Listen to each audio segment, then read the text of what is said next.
স্বাগত আজকের বাংলাদেশে। আপনাদের সঙ্গে আছি আমি জাহিদ হোসেন। বিভিন্ন রাজনৈতিক দলের ভেতর চলছে নির্বাচন বিষয়ক আলোচনা। ক্ষমতায় যেতে দলীয় সক্রিয়তা জরুরি, নির্বাচনে পরিবেশ নিয়েও আছে প্রত্যাশা ও পরিকল্পনা। এসব নিয়ে আজকের আলোচনা, ইশতেহারের খসড়া। কথা বলতে আমাদের সঙ্গে স্টুডিওতে আছেন আওয়ামী লীগের যুগ্ম সাধারণ সম্পাদক আব্দুর রহমান, আছেন বিএনপির যুগ্ম সাধারণ সম্পাদক যুগ্ম মহাসচিব ব্যারিস্টার মাহবুব উদ্দিন খোকন এবং জাতীয় পার্টি প্রেসিডিয়াম সদস্য মীর আব্দুস সবুর আসদ। স্বাগত আপনাদের।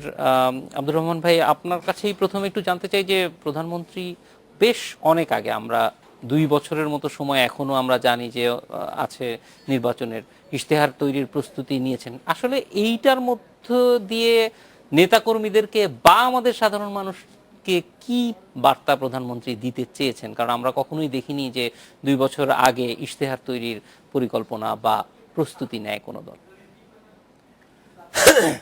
বাংলাদেশে আমরা আগে অনেক কিছুই দেখিনি, কিন্তু এখন অনেক কিছুই দেখছি। এবং আজকের আধুনিক বিশ্বায়নের যুগে রাজনীতিটা একটা অর্থনীতি নির্ভর রাজনীতি। এবং বাংলাদেশের যেই সমৃদ্ধি, আগামী দিনের সম্ভাবনা এবং এই দেশকে অর্থনৈতিকভাবে আরও একটা শক্তিশালী কাঠামোর উপর দাঁড় করানো এবং আমাদের প্রত্যাশিত জিডিপি 8-এর ঘরে নিয়ে যাওয়া লক্ষ্য, সব কিছু মিলে বিশেষ করে বাংলাদেশ আওয়ামী লীগ প্রধান বঙ্গবন্ধু কন্যা জননেত্রী শেখ হাসিনার 2021 সালের বাংলাদেশকে একটি মধ্যম আয়ের দেশে পরিণত করবার যেই রূপকল্প, যেই পরিকল্পনা, সেটি বাস্তবায়নের জন্যে আমাদের নির্বাচনী ইশতেহারটা অত্যন্ত গুরুত্বপূর্ণ।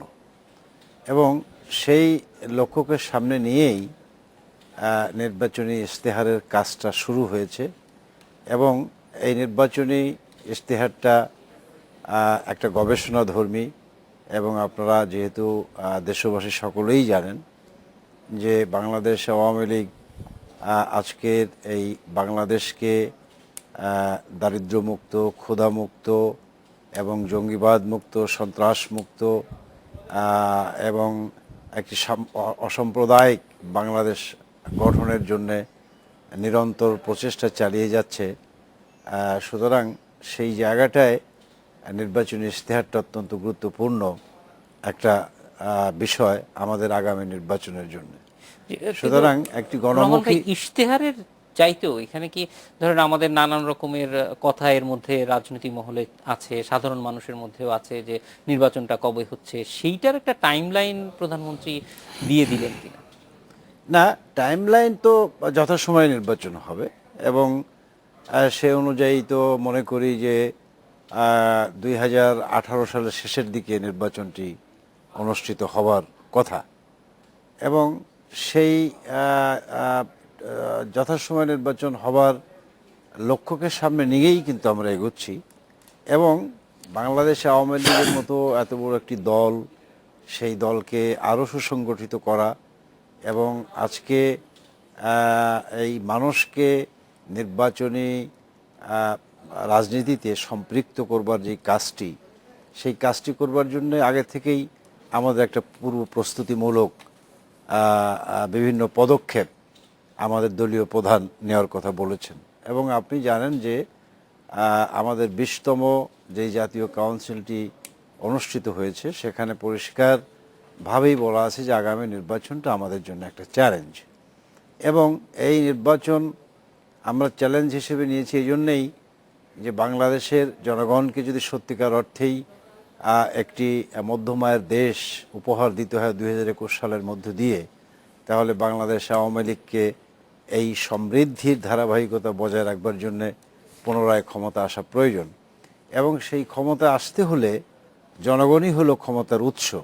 সুতরাং সেই জনগণের কাছাকাছি যাওয়া বা জনগণকে নির্বাচনমুখী করে তোলা এবং সেই জনগণের বাংলাদেশ আওয়ামী লীগের বিগত দিনের রাজনীতি, তার অতীত ইতিহাস, ঐতিহ্য এবং আগামী দিনের কর্মপরিকল্পনার কথা মানুষজনগুলোকে জানানো, বোঝানো এবং তাদেরকে সেই জায়গাটা সম্পৃক্ত করা এবং তাদেরকে সংগঠিত করাই আমাদের লক্ষ্য। রহমান ভাই, আপনার কাছে ফিরে এসে এই বিষয়টা আরেকটু বিস্তারিত জানবো যে কেন এটা প্রয়োজন হচ্ছে, সেটা নিয়ে নানান রকম প্রশ্ন আছে।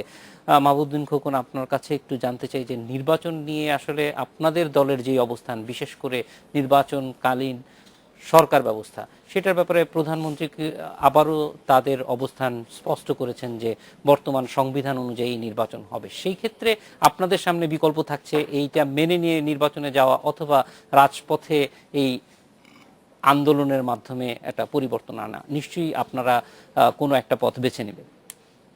প্রথমে যেটা রহমান ভাই বললেন যে জনগণের ক্ষমতা উৎস, উনি বললেন সত্যিকার অর্থে বর্তমান সরকারকে বিশ্বাস করে জনগণের ক্ষমতা উৎস? তিনি সংবিধান বল মানে বক্তব্য কিন্তু ব্যক্তিগত হয়তো মনে করতে পারেন যে গণতন্ত্র বিশ্বাস করতে পারেন, জনগণের ক্ষমতা উৎস বলতে পারেন। সরকার কি তাই মনে করে? সরকার যদি তাই মনে করত তাহলে গত পার্লামেন্ট নির্বাচনে সকল রাজনৈতিক দলকে অংশগ্রহণের সুযোগ দিত, সেই সুযোগ দেয়নি। এক্সকিউজ কি? কালকে আসতে না পারলে কিন্তু তার কোনো আলোচনা নাই। আগামীকাল যদি আলোচনা হইলে হবে, নাইলে কোনো আলোচনা নাই। এটা এক্সকিউজ। মানে সেই সময় তারা চায়নি যে বিরোধী বিএনপি সহ বিরোধী রাজনৈতিক দলগুলো নির্বাচন অংশগ্রহণ করুক এবং একটা হজ অব ওয়ার্ল্ড নির্বাচন। Was it election in the eye of law? Khokon ভাই, এটা কি এখন মনে হচ্ছে যে তারা চায় নাই, নাকি ওই সময় আপনাদের মনে হয়েছিল যে আসলে আওয়ামী লীগ চাচ্ছে না যে বিএনপি নির্বাচনে আসুক? সেই সময় মনে হচ্ছিল, সেই সময় বুঝতে তারা চাচ্ছে না। তো এরকম একটা মানে মানে নানান রকমের তো গুটি খেলা হয়, সেক্ষেত্রে আপনারা সেটার মধ্যে জনগণের বুঝে পা দিলেন জনগণ কেন? নিয়ে, নির্বাচন নিয়ে, গণতন্ত্র নিয়ে, সংবিধান নিয়ে গুটি খেলবেন কেন? আপনাকে অধিকার দেওয়া হয়নি, কনস্টিটিউশন দেয়। আপনি যেমন ধরেন একটা দেশ চলছে যেখানে 154 জন মেম্বার অফ পার্লামেন্ট অনির্বাচিত। যে নির্বাচন এসএস সাহেব বলতেছে আমি প্রত্যাহার করেছি। বিদেশি একটা রাষ্ট্রের পররাষ্ট্র সচিব এসে বলতেছে, এসএস সাহেবের সাথে দেখা করে বলছে যে আপনি নির্বাচন করতে হবে। এসএস সাহেব জানার এরশাদের বক্তব্য ক্লিয়ার বলল, সে বলে আমি প্রত্যাহার করে নিছি। বলে না প্রত্যাহার হয়নি। যাকে দরকার রাখছে, যে প্রত্যাহার করতেছে তারা রেখে দিছে, যে প্রত্যাহার করতে চায় না তার প্রত্যাহার করে দিচ্ছে ডিসিএসপি দিয়ে। আপনার দেখেন, শুধু তাই নয়, সে নির্বাচন থেকে শুরু হলো আজ পর্যন্ত গণতন্ত্র আছে? গণতন্ত্র শুধু নির্বাচনের দিন গণতন্ত্র? নির্বাচন অবশ্যই গণতন্ত্র, প্রতিদিন গণতন্ত্র থাকতে হবে, প্রতিদিন সরকারের জবাবদিহি থাকতে হবে। এরই গণতান্ত্রিক সরকার। এবং আওয়ামী লীগের ইশতেহারে তো আগেও বলেছিল অনেক কথাই। তাদের ইশতেহারে তারা নিজেরাই মূল্য দেন। তারা আগের ইশতেহার ছিল গণতন্ত্র, মানবাধিকার কথা বলেছিল, তারা বলছিল ব্যক্তি স্বাধীনতার কথা বলেছিল, দুর্নীতির বিরুদ্ধে কথা বলেছিল, বাক স্বাধীনতার কথা বলেছিল। আর মনে আছে বোধ হয়, আপনার নিশ্চয়ই দেশবাসীর মনে আছে, একসময় আওয়ামী লীগ স্লোগান দিত, আমার ভোট আমি দেবো, যাকে খুশি তাকে দেবো। এই জন্যই নিরপেক্ষ সরকার দরকার, এই জন্যই কেয়ারটেকার সরকার দরকার। আজকে আওয়ামী লীগ না বলল, তাদের ভিন্ন স্লোগান। আজকে তাদের এই গণতন্ত্রে, আওয়ামী গণতন্ত্রের এখন এক স্লোগান হলো যে সবার ভোট আমি দেবো, একজনে দেবে সবার ভোট, শুধুমাত্র নৌকা দেবো। এর গণতন্ত্র, এটি গণতন্ত্র হলো? আপনার তাদের ইশতেহার কি নির্বাচিত হওয়ার পর তারা কেয়ারটেকার সরকার বাতিল করে দিল পার্লামেন্টে? ইশতেহারে কি ছিল? নির্বাচিত কি বাতিল কি করলো? এখন আপনার একটা দেশ সামরিক শাসনের পরে জেনারেল অ্যাশাদ 8 বছর ছিল না? জেনারেল মঈন, ফখরুদ্দিনে, যারা আওয়ামী লীগের ক্ষমতা বসে দেশ থেকে ভেঙে গেছে, পালিয়ে গেছে দেশ থেকে, তারাও 2 বছর ছিল। কোন ভোটে দিয়েছিল? ভোটের মাধ্যমে ছিল, গণতন্ত্রের মাধ্যমে ছিল। পৃথিবীর বিভিন্ন দেশে একটা ক্ষমতা আছে, তাদের পরিণতি আমরা দেখেছি, জাতি দেখেছে, বিশ্ব দেখেছে। তো এখন যখন একটা জাতি অল্প কদিনের জন্য আপনি শোষণ করতে পারবেন, এক না একত্র চালাতে পারবেন, ভয় দেখিয়ে মুখ বন্ধ রাখতে পারবেন, কিন্তু একটা জাতিকে অনেক দিন আপনি বা দীর্ঘদিন বা চিরজীবনের জন্য মুখ বন্ধ করে অধিকার না দিয়ে রাখতে পারবেন না। কোন না কোনো সময় জেনারেল মহিন্দা বলেছিল, অনেকেই বলেছিল সেই সময়, যে যারা এখন অনেক বড় বড় নেতা কথা বলেন, 30 বছর নাকি তার ক্ষমতা থাকবে, পারে নাই। অনেক চেষ্টা করেছিল জেনারেল মহিন্দা। যারা এদেশের মানুষকে এত ভয় ভীতি দেখিয়েছিল, রাজনীতিবিদ, ব্যবসায়ী, সাংবাদিক, কাউকে তারা, আইনজীবী, কাউকে তারা ছাড়ে নাই। কিন্তু শেষ পর্যন্ত কিন্তু এটা নন ইস্যুকে ইস্যু হয়ে গেছে, তার ক্ষমতা থাকতে বাধ্য হয়েছে। এখন আপনি ধরেন নির্বাচনে গণতন্ত্র নাই, বাক স্বাধীনতা নাই, মানুষের অধিকার নাই, মানুষের জীবনের নিরাপত্তা নাই, সম্পদের নিরাপত্তা নাই, আইন শৃঙ্খলা বাহিনী দিয়ে সরকার ক্ষমতা টিকে আছে, ভয় দেখিয়ে আন্দোলনের কথা বলছে, বলে যে আন্দোলন করতে পারেন না। আপনারা মিটিং করতেছেন শরীর উদ্যানে, আপনি ছাত্রলীগ মিটিং করতেছে, আওয়ামী লীগ মিটিং করতেছে, তাদের অঙ্গ সংগঠনের মিটিং করতেছে।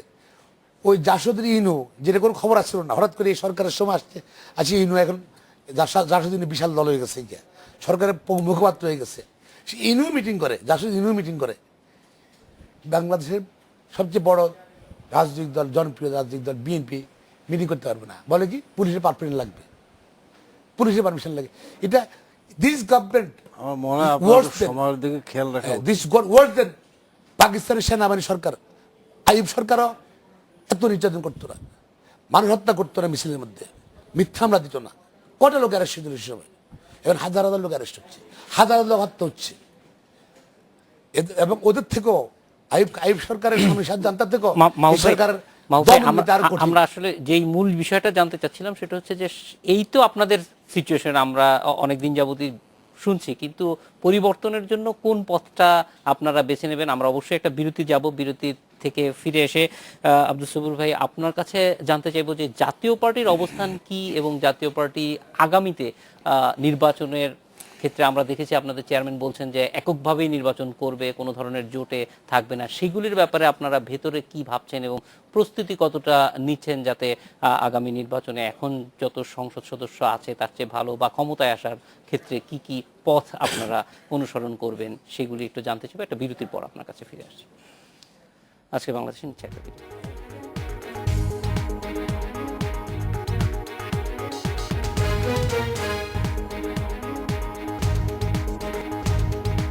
বিরতির পর ফিরে এলাম আজকের বাংলাদেশে। আসিফ ভাই, আপনার কাছে একটু জানতে চাই যে জাতীয় পার্টির প্রস্তুতি কি, কিভাবে দেখছে সামনের নির্বাচন? আপনার মাধ্যমে ইন্ডিপেন্ডেন্ট টিভির দর্শক শ্রোতাদের নববর্ষের শুভেচ্ছা জানিয়ে শুরু করছি। বাংলাদেশের রাজনীতির অনেক ইতিহাস, সেই ইতিহাসে আওয়ামী লীগের একটা অবস্থা আছে। ওনারা দেশ স্বাধীন করার পিছনে ওনাদের অবদান আছে, তারপরে এই তত্ত্বাবধায়ক সরকার করার পিছনে ওনাদের অবদান আছে, আর অনেক কিছু করার পিছনে ওনাদের অবদান আছে। যাই হোক, আমরা 1982 সালে তৎকালীন রাষ্ট্রপতি বিচারপতি সাত্তারের আহ্বানে সাড়া দিয়ে আমাদের নেতা ক্ষমতা গ্রহণ করেন। উনি দেশের জন্য অনেক উন্নয়ন কাজ করেছেন, আমি সেই প্রসঙ্গে যেতে যাচ্ছি না। উনি গণতন্ত্রের জন্য যা করেছেন, উনি 3 জোটের রূপরেখা অনুযায়ী 90 সালে 6 ডিসেম্বর পদত্যাগ করেছেন।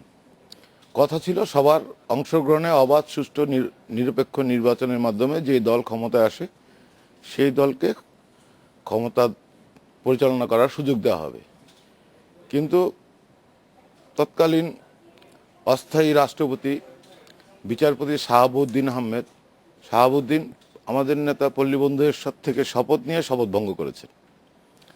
শপথ ভঙ্গ করে ওনাকে কারাবন্দী করেছেন, ওনার স্ত্রীকে কারাবন্দী করেছেন, ওনার শিশুপুত্রকেও কারাবন্দী করেছেন, ওনাকে নির্বাচন করার সুযোগ থেকে বঞ্চিত করেছেন।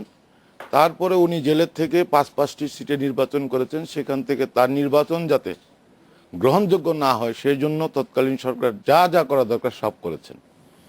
কিন্তু রংপুরের মানুষ, দেশের মানুষ এরশাদের পক্ষে অবস্থান নিয়ে তাকে নির্বাচন করার সুযোগ দিতে বাধ্য হয়েছে এবং উনি 91 সালে 5টি সিটে জেলখানা থেকে নির্বাচিত হয়েছেন। জি, অবশ্যই আমরা জানি যে আপনাদের নেতা অনেক আপনার বলি একটু আমাদের বর্তমানে আসতে হবে, বর্তমানে আসতেছি, আমাকে বলতে দেন।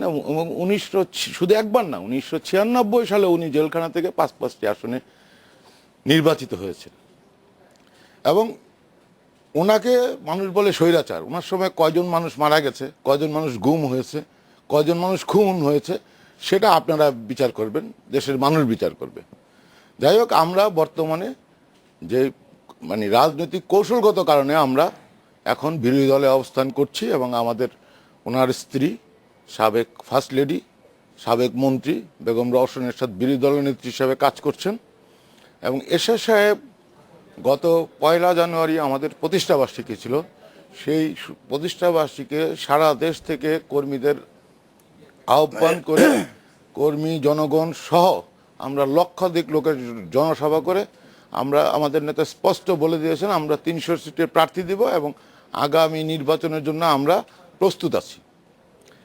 সেই প্রস্তুতির মাধ্যমে আমরা সারা দেশে 300 প্রার্থী প্রায় এরশাদ সাহেব এটা মনোনীত করবেন বা দলের নমিনেশন বোর্ড মনোনীত করবেন, সেক্ষেত্রে আমাদের কাজে এগিয়ে চলছে। আমরা জাতীয় পার্টি মনে করি যে এই মাননীয় প্রধানমন্ত্রী যে গত কিছু দিনের কর্মকাণ্ড, বিশেষ করে আপনার 2016 সাল থেকে রাজনীতিতে সুবাতাস বইছে। এখানে ধরেন মাহমুদউদ্দিন খোকন আছেন, উনি প্রথমে বিএনপি কাউন্সিলের মাধ্যমে নির্বাচিত কমিটির উনি যুগ্ম মহাসচিব। আমি জাতীয় পার্টির নির্বাচিত কাউন্সিলের প্রেসিডিয়াম সদস্য। আমাদের আব্দুর রহমান ভাই আওয়ামী লীগের নির্বাচিত কমিটির যুগ্ম সাধারণ সম্পাদক। শব্দগুলো চয়নে বোঝা যাচ্ছে যে আওয়ামী লীগ একটি সত্যিকার অর্থে এদেশের রাজনৈতিক দল হিসাবে নিজেকে প্রমাণ করতে পেরেছে এবং সেই আওয়ামী লীগের কাউন্সিলের যে মাননীয় প্রধানমন্ত্রীর ভাষণ, উনি এটাও প্রমাণ করেছেন নারায়ণগঞ্জ নির্বাচনে। আমি নিয়ে বিতর্ক করতে চাই না এবং শুধু তাই নয়, উনি বলেছেন যে দুস্থ আছে, যাদের ঘর বাড়ি নাই, যাদের অবস্থা খারাপ, তাদেরকে লিস্ট করার জন্য মাননীয় প্রধানমন্ত্রী বলেছেন এবং উনি নির্বাচনে যাওয়ার জন্য সেখান থেকে একটা মেসেজ দিয়েছেন। আপনি জানেন উনি মরক্কো বুদাপেস্ট থেকে আসার পথ এসে প্রেস কনফারেন্সের মাধ্যমে উনি বলে দিয়েছেন যে রাষ্ট্রপতির সাথে আলাপ আলোচনার ইঙ্গিত দিয়েছেন। উনি নির্বাচনে আলাপ আলোচনা, নির্বাচন কমিশন গঠনের ইঙ্গিত উনি সেদিন প্রেস কনফারেন্সে দিয়েছেন। পরবর্তী সালে উনি রাষ্ট্রপতির সাথে দেখা করে দেখা হওয়ার পরে রাষ্ট্রপতি বিএনপি আমাদের সহ অলরেডি 23টি দলকে আমন্ত্রণ জানিয়েছে, আওয়ামী লীগ সহ, এবং আরও 8টি দলকে আমন্ত্রণ জানাচ্ছেন। তো মাননীয় প্রধানমন্ত্রী 10ই জানুয়ারি বঙ্গবন্ধুর প্রত্যাবর্তন দিবস, 11ই জানুয়ারি 12ই জানুয়ারি সরকারের আপনার গিয়া এই 3 বছর পূর্তি না, আবার বলা যায় 8 বছর পূর্তি একটা জাতির উদ্দেশ্যে ভাষণ দিয়েছেন এবং ওনার যে কর্মকাণ্ডগুলো উনি তুলে ধরেছেন এবং সেসব কর্মকাণ্ড কিন্তু দেখেন ওখানেও এরশাদ সাহেবের নাম চলে আসে। যেমন উনি বলেছেন পদ্মা সেতুর দৃশ্য তো দেখা যাচ্ছে, পদ্মা সেতু অচিরেই কিছুদিনের মধ্যে হয়ে যাবে। পদ্মা সেতুর যে অ্যালাইনমেন্ট ঢাকা মাওয়া খুলনা সড়কটা কিন্তু এরশাদ সাহেব এই অ্যালাইনমেন্টটা ঠিক করেছে। উনি বলছেন দ্বিতীয় গোমতী, মেঘনা এবং আপনি গিয়া শীতলক্ষা কাশপুরের এই ব্রিজগুলো উনি করবেন। এর আগে কিন্তু এরশাদ সাহেব এই ব্রিজগুলো করেছেন। যাই হোক, আমরা উন্নয়নের সাথে আমরাও এই বর্তমান সরকারের পার্টনার হয়ে আজকে সরকার নিম্ন মধ্য আয়ের দেশে পরিণত হয়েছে।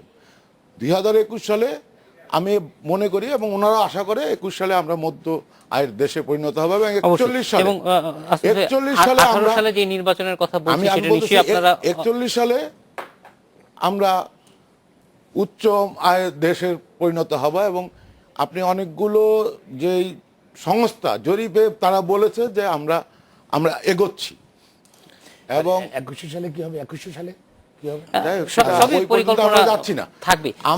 ভাই আমরা আপনার কাছে আবার ফিরে আসবো, আমরা একটু আব্দুর রহমান ভাইয়ের কাছে যাব। একটা বিষয় একটু জানার জন্য, যে অনেকগুলি প্রক্রিয়া আছে আসলে সত্যিকার অর্থেই যাতে নির্বাচনটা হয়, এবং আমরাও যতটুকু বুঝতে পারছি আওয়ামী লীগও চায় সব দলের নির্বাচনে একটা অংশগ্রহণে একটা নির্বাচন হোক, এবং সেই জন্য রাষ্ট্রপতি যেরকম সিদ্ধান্ত নেবে, আমরা গতকালকেই দেখেছি আওয়ামী লীগের সাধারণ সম্পাদক বলেছেন যে রাষ্ট্রপতির সিদ্ধান্ত যদি আমাদের সিদ্ধান্তের মতো নাও হয় তবুও সেটা মেনে নেওয়া হবে। তো সবকিছু মিলিয়ে মনে হয় যে আওয়ামী লীগও চায় যে একটা অংশগ্রহণমূলক নির্বাচন। সেই ক্ষেত্রে আব্দুর রহমান ভাই, আপনারা সবগুলি দল যাতে অংশ নিতে পারে সেরকম একটা এনভায়রনমেন্ট তৈরি করা, আলোচনা তৈরি আমি করা। আপনার এই প্রশ্নের জবাবের আগে ছোট্ট করে একটু বলি। জি। আমাদের এই মাহবুবুদ্দিন খোকন সাহেব, উনি একজন ব্যারিস্টার এবং সর্বক্ষণ কিন্তু ওনার হাতে সংবিধান থাকে। তো প্রথমত আমি ওনাকে অনুরোধ করব, আমি ওনাকে ব্যক্তিগতভাবে রেসপেক্ট করি, কিন্তু ওনাকে অনুরোধ করব যে উনি একজন ব্যারিস্টার, উনি কথাবার্তা, আলাপ আলোচনা, আচার আচরণ সব কিছু মিলে উনি একজন ব্যারিস্টারের মতোই করবেন। উনি একজন যদি মুক্তারের মতো আলোচনা করেন, কথা বলেন, সেটি জাতি যেমন হতাশ হবে, আমি ব্যক্তিগতভাবে ওনার বন্ধু হিসেবে খুব কষ্ট পাব। আমরা এখানে একটা আলোচনা আসছি এবং আপনি একটা সুন্দর আলোচনার জায়গাটা, বিষয়বস্তুটা ঠিক করেছেন। সেই জায়গাটায় উনি কতগুলো অযাচিত এবং অনাহুত, অনাকাঙ্ক্ষিত কথা বলেছেন, যে কথাগুলো আপনার মিডিয়ার মাধ্যমে দেশবাসী শুনেছে, এবং তার জবাবটা নিশ্চয়ই আমাকে দিতে হয়। আজকে জিয়াউর রহমান ক্ষমতায় আসবার যে ইতিহাস তার, এবং তিনি ক্ষমতায় এসে রাষ্ট্রপতি সায়েমকে বললেন যে আপনি অসুস্থ হয়ে পড়েন, এবং উনি বলার পরে তিনি অসুস্থ হওয়ার পরে উনি রাষ্ট্রপতি হলেন। হানা ভোট করলেন, হানা ভোটের 100% ভোটের জায়গায় 111% ভোটও কোথাও কোথাও পড়েছে।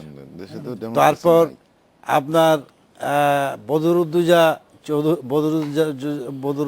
মহামান্য রাষ্ট্রপতি ছিলেন, তাকে যেভাবে ইমপিচমেন্ট করা হলো এবং তাকে যেভাবে দাবড়ানো হলো, বলা যায় যে তাকে বিবস্ত্র করেই এক ধরনের এই বিএনপি কিন্তু তাকে দাবড়িয়েছিল।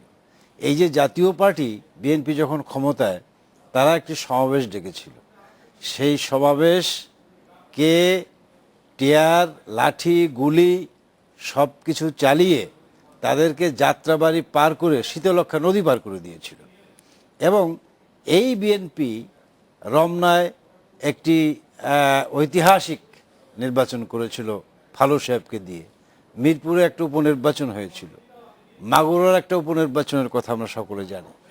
এখন তারা যদি এই নির্বাচনটা নিয়ে প্রশ্ন তোলে এবং একটি কি বলে যে তাচ্ছল্য ভরে কথাবার্তা বলে, তাহলে সেটা আমরা দুঃখ পাই, কষ্ট পাই।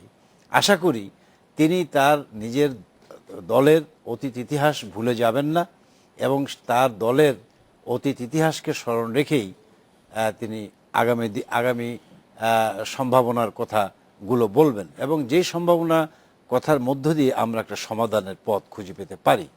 আমি আশা করব যে এই জাতীয় আলাপ আলোচনায় আমাদের ভিতরে তিক্ততাই বাড়াবে, এবং সেই সমাধানের যাত্রাটাই আমি বলছি। তো প্রশ্নটা হলো যে আজকে 2005-এর নির্বাচন, 2005-এর যে নির্বাচন, সেই নির্বাচনে উনি আসেন নাই। নির্বাচন হয়নি, নির্বাচন হয় 2013 সালের 5ই জানুয়ারি, 2014 সালে 5ই জানুয়ারি নির্বাচনে তারা অংশগ্রহণ করেননি। তো উনি যে সংবিধানটি নিয়ে ঘোরেন এবং বললেন যে আমি সংবিধান আমার জীবন জীবিকার একটা বাহন, তো সেই সংবিধান সম্মতভাবেই তো তৎকালীন সরকার, দ্যাট ইজ বর্তমান সরকার, 2014 সালের 5ই জানুয়ারি নির্বাচন অনুষ্ঠানের ব্যবস্থা করেছিলেন। এবং সেদিন মাননীয় প্রধানমন্ত্রী একবারের জায়গায় একাধিকবার টেলিফোনে বেগম খালেদা জিয়ার সঙ্গে আলাপ আলোচনা করেছিলেন, এবং তিনি প্রকাশ্য প্রস্তাব দিয়েছিলেন যে নির্বাচনকালীন সময়ে একটি সর্বদলীয় সরকার হবে, এবং সেই সর্বদলীয় সরকারের অধীনে একটি সুষ্ঠু, অবাধ, নিরপেক্ষ, সংবিধানসম্মতভাবেই নির্বাচনটি হবে। ইচ্ছা করে আসলেন না, এবং মাননীয় প্রধানমন্ত্রী এ পর্যন্ত প্রস্তাব দিলেন যে সবচাইতে স্পর্শকাতর যে মন্ত্রণালয়টির কথা নির্বাচনকালীন সময় বিবেচনা করা হয় স্বরাষ্ট্র মন্ত্রণালয়, সেই মন্ত্রণালয়টিও কিন্তু দেওয়ার জন্য প্রস্তুত আছে। এরপরেও নির্বাচন আসলেন না। তার অর্থ হলো এই, আমি জাতিকে বলি আপনার মাধ্যমে, এই মিডিয়ার মাধ্যমে, যে বিএনপি নির্বাচনমুখী রাজনীতি নির্ভর দল নয়। তারা এই একটি অন্ধকার গলিপথ দিয়ে ক্ষমতা এসেছিলেন জিয়াউর রহমান, এবং সেই অন্ধকার গলিপথে তারা খোঁজেন, এবং নির্বাচন 5ই জানুয়ারি নির্বাচনে তারা অংশগ্রহণ না করে অন্য একটি সংবিধান বহির্ভূত একটা সরকারের আহ্বানে তারা করেছিল প্রকারান্তরে। কিন্তু আল্লাহ পাক রব্বুল আলামিনের অশেষ রহমতে এবং শেখ হাসিনার দৃঢ়চিতা নেতৃত্বের কারণেই বাংলাদেশে সংবিধানগতভাবে একটি নির্বাচন হয়েছে, এবং সংবিধান সম্মতভাবেই একটি সরকার তিনি পরিচালনা করছেন। এবং আমি বলবো যে বিএনপিকে অনুরোধ করব, বেগম খালেদা জিয়াকেও আমি অনুরোধ করব যে এই অনাকাঙ্ক্ষিত কোনো পথকে অনুসরণ না করে বা চিন্তা না করে এই আগামী দিনের যে নির্বাচনটি হবে সময় মতো সেই নির্বাচনটিতে অংশগ্রহণ করা, এবং সেই নির্বাচনে অংশগ্রহণ করবার জন্যে বাংলাদেশ আওয়ামী লীগের পক্ষ থেকে এবং বাংলাদেশের সরকার প্রধানের পক্ষ থেকে বঙ্গবন্ধু কন্যা দেশরত্ন শেখ হাসিনা তিনি বলেছেন মহামান্য রাষ্ট্রপতি নির্বাচন কমিশনকে স্বাধীনভাবে কাজ করবার জন্যে এবং এই নির্বাচন শক্তিশালী করবার জন্যে, এবং এই নির্বাচন কমিশনকে একটি অবাধ সুষ্ঠু নিরপেক্ষ নির্বাচন করবার ক্ষমতা দেওয়ার জন্যে মহামান্য রাষ্ট্রপতি যেই প্রক্রিয়া গ্রহণ করবেন সেই প্রক্রিয়া বাংলাদেশ আওয়ামী লীগ মেনে নেবে। এবং আমি অনুরোধ করব যে মহামান্য রাষ্ট্রপতি এই সংবিধান সম্মতভাবে, যেহেতু নির্বাচন কমিশনের সংক্রান্ত কোনো আইন আমাদের এখনও গঠিত হয় নাই, এবং যে আইন গঠন প্রক্রিয়া বর্তমান সরকার মনে করে করবে, কিন্তু 8ই ফেব্রুয়ারি যেহেতু শেষ কার্য দিবস হবে, সেই আইন সম্ভব না। সুতরাং আমি মনে করি এবং অনুরোধ করব যে মহামান্য রাষ্ট্রপতি তিনি যেই বিচার বিবেচনা বুদ্ধি দিয়ে উনি যে নির্বাচন কমিশন গঠন করবেন, সেই নির্বাচন কমিশনের অধীনে একটি অংশগ্রহণমূলক সব দলের অংশগ্রহণে একটা নির্বাচন হোক, এবং সেই নির্বাচনে বিএনপি আসুক, এটি আমাদের প্রত্যাশা। আমাকে আরেকটা বিরতিতে যেতে হবে, বিরতির পর খোকন ভাই আপনার কাছে আসবো একটু জানার জন্য। একটু অতীতে না যাই, কারণ আমরা আসলে সবাই, আপনারা অতীত অনেক ভালো জানেন, আমরা অতীত বিস্তৃতও না, কিন্তু আমরা সামনের দিকে একটু এগিয়ে যেতে চাই, কারণ আমাদের তো বুঝিনি বয়স হইতেছে, কয়দিন বাঁচবো, আসলে সামনের দিকে তাকাতে চাই, জীবন উপভোগ করতে চাই সবাই, এদেশের সব মানুষ। সেখানে কিন্তু একটা বড়, আপনারা তো এই মানুষের জন্যই কাজ করেন, ফলে সামনেরটাই দেখতে চাই, যেটা অলরেডি দেখা হয়ে গেছে সেটা নিয়ে আর আমরা যথেষ্ট শুনেছি। আমরা এরপরে একটু জানতে চাই খোকন ভাই যে আসলেই কিভাবে সম্ভব, রাষ্ট্রপতি একটা হয়তো কাঠামো তৈরি করে দিবেন, কিন্তু এর বাইরেও আপনাদের আরো কিছু বিষয় আছে, সেগুলি নিয়ে নিশ্চয়ই আলোচনার সুযোগ থাকবে বা নাও থাকতে পারে, আমি জানি না। সেটা নিয়ে একটু আপনার কাছে ফিরে আসবো। আজকের বাংলাদেশে নিচ্ছে একটা বিরতি।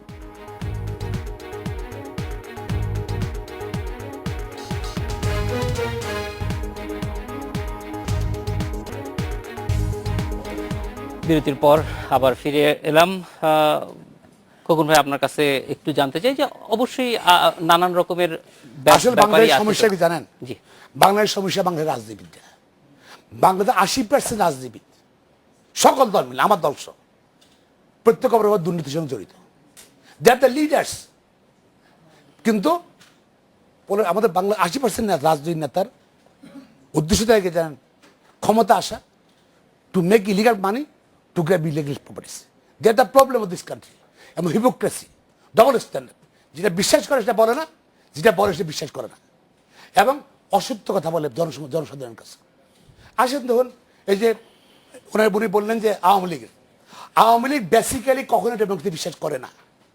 75-এর পরে বাকশাল আওয়ামী লীগ এত বড় দল, যে দল পাকিস্তানের বলে সকল রাজনৈতিক আন্দোলনের নেতৃত্ব জনগণকে নিয়ে, যে দল 36 সালে সমগ্র পাকিস্তানে সবচেয়ে মেজরিটি পেয়েছে, ক্ষমতা দেয়নি, বাংলাদেশ স্বাধীনতা যুদ্ধ করেছে, দেশ স্বাধীন করেছে। আর সেই দল দেখেন 75 সালে তাদের নেতাকে হত্যা করছে, খোদার মোস্তাকে বন্ধ আওয়ামী লীগের নেতা এসে ক্ষমতা দখল করলো, সেই দেশে মার্শাল জারি করলো। আর জিয়া রহমান সে মার্শাল প্রত্যাহার করলো। যেখানে আওয়ামী লীগ কিন্তু কখনোই পরবর্তী পর্যায়ে কখনো জনসমর্থন নিয়ে আসেনি, হয়তো ভারত আবেদন করে, মিথ্যা কথা বলে, অসত্য কথা বলে। 95-96% ক্ষমতা আসলে কি বলে একটাই স্লোগান ছিল, যেটা আমি একটু আগে বলেছি, গণতন্ত্র, নিরপেক্ষ সরকার, গিয়ে আমার ভোটে আমি দেবো, যাকে খুশি দেবো। কেটে গভর্নমেন্ট আন্দোলন করলো, হরতাল করলো, মানুষ দিগম্বর করলো, বাড়িঘর পড়াইলো, মানুষ মারলো। কিন্তু দেখেন নির্বাচন, বিএনপি 3বার নির্বাচন করছে, বেগম খালেদা ওয়াদা দিয়েছিল যে আমরা নির্বাচন করবো। ওই নির্বাচন করে তারা কিন্তু আবার কেটে সরকার টানলো। আওয়ামী লীগ কিন্তু আন্দোলন করলো নিরপেক্ষ নির্বাচনের জন্য। আওয়ামী লীগ ক্ষমতা আসার জন্য দরকার তার এটা, ক্ষমতা এসে কিন্তু তারা বাতিল করলো। Isn't hypocrisy, isn't double standard. এখন বাকশাল নেই, সংবিধান সংশোধন হয়নি, কিন্তু বাকশালের যা যা ছিল তার থেকে অনেক বেশি, অনেক বেশি। আজকে জনগণের কোনো অধিকার নেই, বিনা ভোটে সরকার দেশ চালাচ্ছে। এবং অধিকার না থাকলে আপনি এভাবে কথা বলতেছেন কেমন? জনসভা করবেন আপনি? আওয়ামী লীগ 10টা জনসভা করলো সরকার উদ্যানে, বিএনপি একটা জনসভা পারমিশন দিল না, দিচ্ছে পারমিশন। বিএনপি বলে জনগণ বক্তৃতা দেবো কি আওয়ামী নেতারা, আর বিএনপি কোনো মিটিং করতে পারে। আরে তুমি পারমিশনও দিচ্ছ না, পুলিশকে লেলাই দিচ্ছ তুমি, তাহলে লেলাই দিচ্ছ তুমি, লেলাই দিয়ে তারপর তুমি ক্ষমতা মিটিং করতে পারে না। সারা বাংলাদেশে কোথাও মিটিং করতে দিচ্ছেন না আপনি। দিস ডাবল স্ট্যান্ডার্ড না আপনি? জনগণ বিশ্বাস করেন আপনি? No, this party always maintain double standard. জনগণকে ক্ষমতা আনার জন্য এক কথা বলে, ক্ষমতা থাকার পর গিয়া লুটপাট আরম্ভ করে জনগণ অধিকার হরণ করে এই রাজনৈতিক দল। This is Awami League. এখন সম্প্রতি কিছু পরিবর্তন দেখা যাচ্ছে, জানি না কি কোনো উদ্দেশ্য আছে কিনা, বাট অ্যাপারেন্টলি মনে হচ্ছে নো, দিস ইজ গুড। যে ঠিক আছে, মহামান্য রাষ্ট্রপতি, দেশের অভিভাবক, উনি সকল রাজনীতির সঙ্গে আলোচনা করছেন। এবং এই পর্যন্ত মনে হচ্ছে যে মনে হয় রাষ্ট্রপতির চাপ এখনো নাই, সরকারের পক্ষ থেকে, প্রধানমন্ত্রীর পক্ষ থেকে, আওয়ামী লীগের পক্ষে চাপ নাই। উনি বোধহয় একটা সুন্দর নির্বাচন করতে চান, যে নির্বাচন সকলের নিকট গ্রহণযোগ্য। কিন্তু মহামান্য রাষ্ট্রপতির উপরে এই চাপটা আওয়ামী লীগের থেকে যদি না দেয়, যদি দেয়, তাহলে ভিন্ন হইতে পারে। আর শুধু হবে না, শুধু নির্বাচন কমিশন দিলে হবে না, নির্বাচনের সহায়ক একটা সরকার দরকার, সহায়ক সরকার দরকার। আপনি দেখেন আজকে কি আছে, আজকে কি নির্বাচন এই মুহূর্তে সবাই শুনতেছে, যারা আওয়ামী লীগ করে তারা শুনতেছে, যারা বিএনপি করে তারা শুনতেছে, যারা রাজনীতি করে তারা শুনতেছে। নির্বাচন মানে কি? পুলিশ, র্যাব, সরকার কর্মচারী সহায়তায় ভোট কেন্দ্র দখল করা।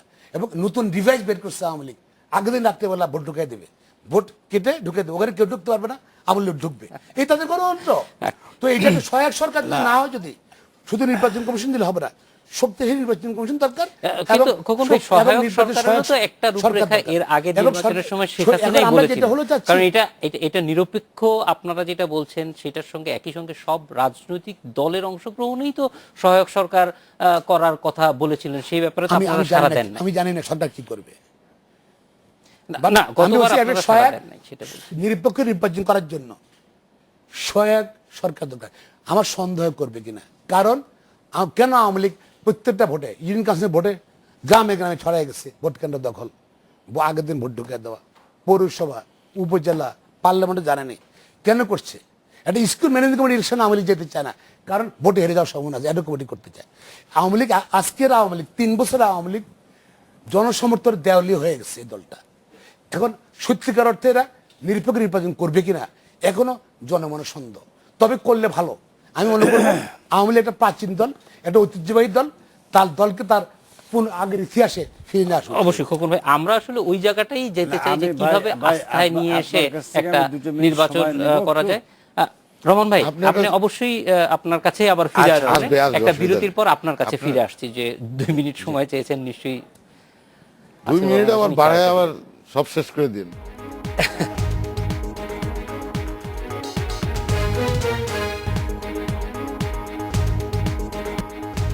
বিরতির পর ফিরে এলাম আজকের বাংলাদেশে।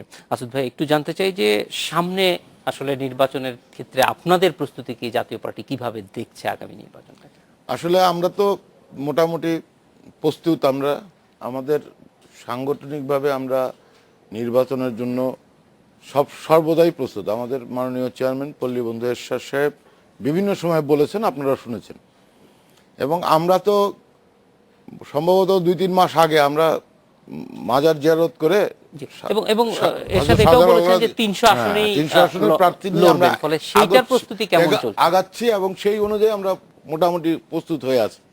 কিন্তু রাজনীতি তো একটা কৌশলের ব্যাপার, এটা তো আপনারা মনে করেন, এবং অতীতে আমরা কৌশলের শিকার হয়েছি, আমরা কৌশলের কাছে ধরা খেয়েছি। কারণ আমরা যখন 91 সালে ধরেন আমরা নির্বাচন করার পরে আমরা যখন এই যে আমাদের রহমান ভাই বলল যে আমাদের সায়দাবাদ মিটিংয়ে আপনি সর্বদিকে, শুধু পুলিশ না, পুলিশের সাথে যা আছে পেটুয়া বাহিনী, অস্ত্র শস্ত্র সহ আমাদের 155টা মিটিং 144 ধারা দিয়ে আপনার গিয়ে আমাদের রাজপথে দাঁড়াতে দেয়নি। আমাদের নেতাকে আপনি জানেন উনি 97 সাল পর্যন্ত উনি জেল খেটেছেন এবং একাধারে 6 বছর জেল, বঙ্গবন্ধুও খাটেননি। আমাদের উপর এই নিপীড়ন নির্যাতনের প্রতিফলন বা এটা আপনার এখন বিএনপি দিকে দেখা যাচ্ছে, বিএনপি এই নির্যাতনের শিকার হচ্ছে। আমরা অবশ্যই কোনো রাজনৈতিক দল নির্যাতনের শিকার হোক আমরা চাই না। আমরা মনে করি যে আমাদের দেশের জন্য বিএনপির প্রয়োজন, আমাদের দেশের রাজনীতির জন্য বিএনপির প্রয়োজন। আমরা মনে করি যে এ দেশে আওয়ামী লীগের যেমন প্রয়োজন আছে, আমাদের জাতীয় পার্টি যেমন প্রয়োজন আছে, বিএনপিরও প্রয়োজন আছে। তাই আমরা মনে করি, আমরা মনে করি যেটা ফাইনালি বলতেছি আমরা মনে করি নির্বাচন যাতে একটা সুষ্ঠু পরিবেশে হয় এবং জনগণ যাতে তাদের অধিকার পায়।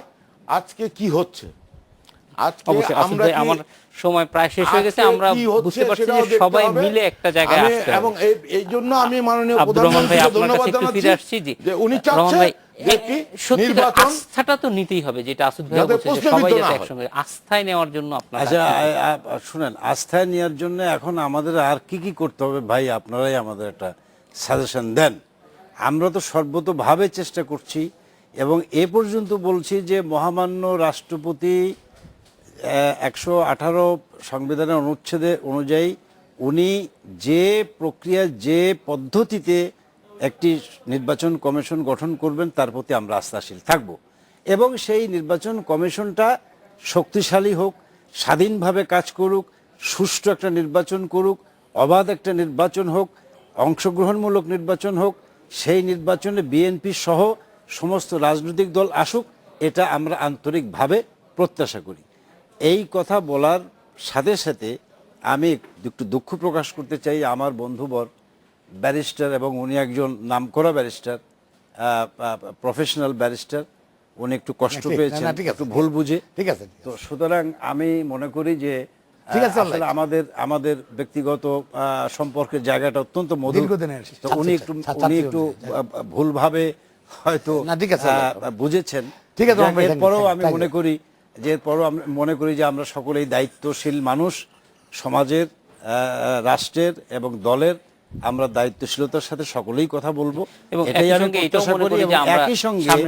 একই সঙ্গে ব্যারিস্টার মাহবুবউদ্দিন খোকন ভাইকে আমি বলবো তার দলের প্রধান